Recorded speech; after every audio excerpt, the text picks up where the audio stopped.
नफरत में वो आर्ट के नाम पर काम तो ऐसे कर जाते हैं जो शायद हिट भी हो जाते हों, लेकिन वो लतीफे से कम नहीं होते। ऐसा ही काम बॉलीवुड ने एक फिल्म धुरंधर बनाकर किया है। इस वक्त पाकिस्तान में हर तरफ बॉलीवुड की फिल्म धुरंधर 2 की चर्चा है। वहीं आतंकी मुल्क में फिल्मी सीन हकीकत में बदल गया जब लश्कर की फिदाइन फैक्ट्री में एक अज्ञात हमलावर यानी अननोन गनमैन ने टॉप आतंकी कमांडर को गोली मार दी। और इस घटना के बाद आखिर कैसे पूरे पाकिस्तान में सीक्रेट एजेंट का खौफ फैल गया है। पाकिस्तान के भीतर अननोन गनमैन ने एक और कारनामा कर दिया। आरिफ सलाफी के बाद शकील हुसैन जो लश्कर को पैसे सप्लाई किया करता था उसको भी लिटवा दिया भाई ईद के बाद। अभी पाकिस्तान की सिक्योरिटी इतनी ज्यादा उड़ी हुई है, इतनी ज्यादा वो लोग चौकन्ना होने का एक दिखावा कर रही है कि जाकर लोग जो सोए हुए हैं सड़कों पर। धुरंधर मूवी ने क्या कर दिया पाकिस्तान के साथ, पागल बना दिया उनके सिस्टम को। अब लोग जा जाकर भिखारियों को सर्च करना कि कहीं तू तो नहीं है धुरंधर, कहीं तू तो नहीं है धुरंधर।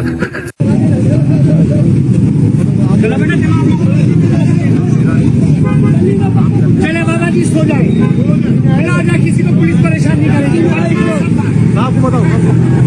हैं कराची से, जहां भारतीय खुफिया एजेंसी रॉ का एजेंट गिरफ्तार हुआ।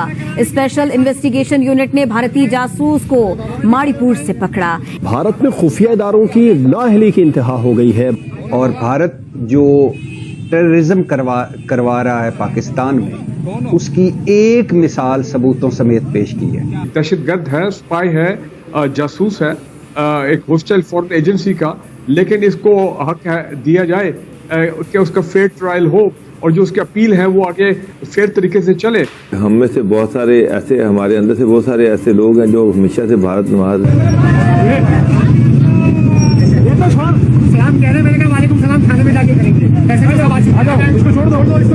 हम लाते हैं टॉक शोज और अनलिमिटेड एंटरटेनमेंट सिर्फ यूट्यूब पर। अगर आपने अभी तक हमारा चैनल सब्सक्राइब नहीं किया तो अभी सब्सक्राइब करें और बेल आइकॉन को क्लिक करके हमारी लेटेस्ट वीडियोस के बारे में अपडेट जानें। पर भारत की जानिब से पाकिस्तान और इस्लाम मुखालिफ बातें हम देखते हैं, कोई नई बात नहीं है। पहले भी हम फिल्मों में बहुत कुछ देख चुके हैं, लेकिन ये जो बुखार है जो फिल्म इंडस्ट्री तक पहुंच चुका है। इंडिया से कोई ऐसी फिल्म बन नहीं रही कि जो उनके लोगों को पसंद आए।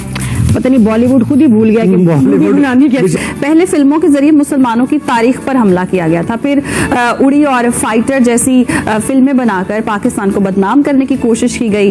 उसके बाद साथ ही इन्होंने मुबैना तौर पे एक फर्जी कैरेक्टर बना के ISI से जोड़ने की कोशिश की और एक फर्जी मेजर बना दिया जो कि लियारी में बड़ा इन्वॉल्वमेंट जिसकी दिखाई गई है। और इसके साथ हस्बे मामूल एक हीरो जो इंडिया का ही होना था और उसने इंसानों को मार के जो है ना एक फिक्शन क्रिएट करते हुए कार्टूनिस्ट टाइप अप्रोच दिखाने की थे। भारत को सपोर्ट करते रहे ऐसे वक्त में जब भारतीय जासूस यहाँ पर दहशतगर्दी कर रहे थे। आज DGISPR लेफ्टिनेंट जनरल अहमद शरीफ ने भारत को बेनकाब किया है। अरे बहुत सारे सियासतदान जो हैं वो भारत से ताल्लुकात बनाने के लिए मरे जा रहे थे। आपने कहा कि हमने कुछ सीखा है। उसामा साहब सीखना क्या है? स्कूते ढाका हुआ, आधा पाकिस्तान टूट गया। ये जो संदीप वर्मा, मेजर संदीप वर्मा जो भारतीय फौज में बाकायदा मेजर है, सर्विंग है, और ये कोई राह का नेटवर्क नहीं है। भारतीय फौज भी लगी हुई है पाकिस्तान में दहशतगर्दी करवाने के लिए, पूरी दुनिया को बताने के लिए कि जनाब ये है भारत का असली चेहरा।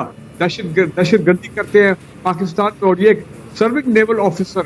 नरेंद्र मोदी खुद एक तकरीर में कहता है कि जी हमने वो साजिश की थी, हमने ढाका को अलहदा करवाया। वो अलल ऐलान इस चीज को मानता है। हर्षवर्धन नामी शख्स 2017 से गाजियाबाद में जाली सिफारत खाना चला रहा था। वो खुद को वेस्ट आर्कटिका और सेबोरेगा जैसी फर्जी रियासतों का सफीर जाहिर करता था और हम उसका त्यारा पाकिस्तान में आता है और वो यहाँ पर उतरता है। हम किसी इदारे को नहीं पता, वो आता है यहाँ पर एक शादी पे आता है और फिर चला जाता है। इसको हक दिया जाए कि उसका फेयर ट्रायल हो और जो उसकी अपील है वो आगे फेयर तरीके से चले। लेकिन अगर वो नहीं चाहते तो बहरहाल कुलभूषण जो है वो तो हमारे पास एक जिंदा मिसाल है, एक लाइव ट्रॉफी है जो हमने रखी हुई है पूरी दुनिया को बताने के लिए कि जनाब ये है भारत का असली चेहरा। दहशतगर्दी करते हैं पाकिस्तान में और ये एक सर्विंग नेवल ऑफिसर। और मजे की बात यह है, आपने कहा कि ठीक है इंडिया जो है वो ईस्टर्न बॉर्डर और वेस्टर्न बॉर्डर से करता रहा पाकिस्तान के खिलाफ दहशतगर्दी को सपोर्ट, लेकिन यहाँ पे अफसोस की बात यह कि ये कुलभूषण यादव ये तो ईरान की सरजमीन चाबहार वहां से ऑपरेट कर रहा था बलूचिस्तान में, ना सिर्फ बलूचिस्तान में दहशतगर्दी बल्कि सीपैक के खिलाफ, सीपैक को सबोटाज किया जाए।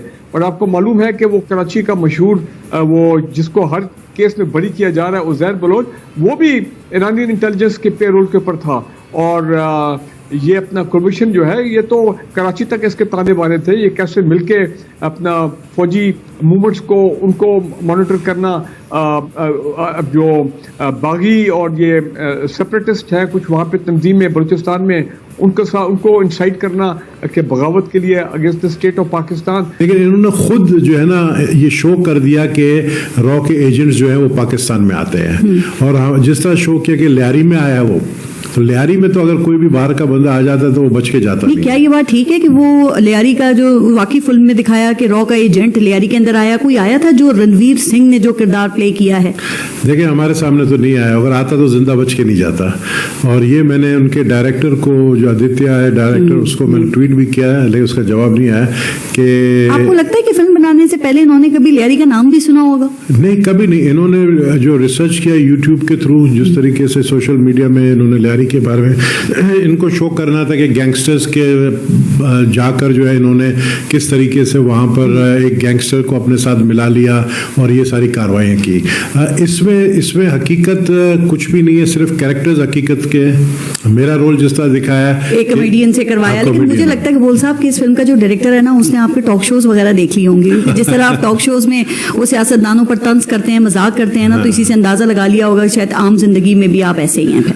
अंदाजा लगा दिया ना, लेकिन मैं तो कह रहा हूँ जिस तरह मुझे नेटफ्लिक्स वालों ने राब्ता किया है कि हम लियारी के ऊपर एक सीजन बनाना चाहते हैं। हॉलीवुड वाले भी इंटरेस्टेड हैं लियारी के ऊपर कि कोई सीरीज बनाई जाए। तो उन्होंने न्यूयॉर्क से एक है बर्नार्ड शॉ जो उन्होंने पहले भी नेटफ्लिक्स के ये नार्कोस बनाया है पैब्लो एस्कोबार के ऊपर, तो वो गैंग ऑफ लियारी पे बनाना चाह रहे सीजन, जो कि टोटल 3 सीजन होंगे स्टार्ट में। और उन्होंने मुझसे राब्ता किया, फिर उन्होंने कहा हम मार्च में आएंगे और आपसे इंटरव्यू लेंगे। अब तो मैंने उनको कहा आप आए और रियल फेस ऑफ लियारी दिख रहा है, देखिए हकीकत दिखाए ना।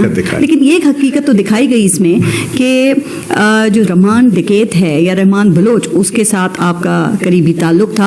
आप इंडियन प्राइम मिनिस्टर को देखिए, आप Indian national security adviser Ajit Kumar Doval को देखिए, ये दोनों किरदार पूरी दुनिया में एक दिन के लिए आपको इंडिया में कहीं सुकून से बैठा हुआ मोदी नजर नहीं आता। कभी सऊदी अरब पहुंचा है, कहीं साउथ अफ्रीका पहुंचा है, कभी चाइना, कभी अमेरिका, कभी ईरान, कभी काबुल, कभी अफगानिस्तान। दुनिया का कोई जगह नहीं है जहां वो ट्रैवल करके पाकिस्तान को आइसोलेट ना कर रहा हो। अजीत कुमार डोवल इराक तक जा रहा है, सीरिया तक जा रहा है, वहां दाइश से कॉन्टेक्ट कर रहा है। यार हमारे पास इस टाइम खाने के पैसे नहीं है, खाने के पैसे नहीं है, तो आप जंग कैसे लड़ सकते हैं? कैसी लगी आपको पार्ट 1 जो आई थी उसके मुकाबले? क्योंकि मुझे तो लगता है कि अक्षय खन्ना के बगैर जो है वो शायद उतना मुझे मजा ना आए जितना फर्स्ट पार्ट में आया था, क्योंकि अक्षय जो है उन्होंने डेफिनेटली एक समा बांध दिया था। तो लेकिन ये कि 2 में वो नहीं है। मगर कैसी लगी आपको फिल्म अगर दोनों को कंपेयर किया जाए 1 और 2? देखिए बहुत अच्छी पिक्चर है। पहली बात, कुछ नुआंस है, पिक्चर बहुत अच्छी है, it's a 10 out of 10 movie. कुछ नुआंसेस कि ये एंटी मुस्लिम है, ये बहुत गलत इसमें ये प्रचार किया जा रहा है, क्योंकि जितने बलूच उसके फ्रेंड होते हैं जो हेल्प करते हैं हीरो के, वो सारे बलूच हैं, मुसलमान हैं। उसके बाद जिस लड़की से शादी करता है, जो लड़की इसकी जो सिक्रेसी है उसको नहीं बताती है, इसके बाद कि वो जान चुकी है कि एक वो भी एक मुसलमान है, उसमें वो कहता है उस लड़की से, येलिना से, कि मेरी लड़ाई पाकिस्तान के लोगों से नहीं है, इन लोगों से है जो खुद को गाजी कहते हैं और निहत्थों को मारते हैं। ये उसका स्टेटमेंट था कि मैं पाकिस्तान से नहीं लड़ता, ठीक है ना। सो ये अंडरस्टैंडिंग होनी चाहिए। और अगर एंटी मुस्लिम होती, वो पूरी फिल्म में हमजा बना रहा, कभी उसने इस्लाम के अगेंस्ट में या मुसलमानों के अगेंस्ट में कुछ नहीं बोला। तो आपको ये वीडियो कैसा लगा कमेंट बॉक्स में जरूर लिखिए। इस वीडियो को लाइक कीजिए, शेयर कीजिए, सब्सक्राइब करना ना भूलिए आपके चैनल EFC और जेड को। मिलते हैं अगली वीडियो में। जय हिंद।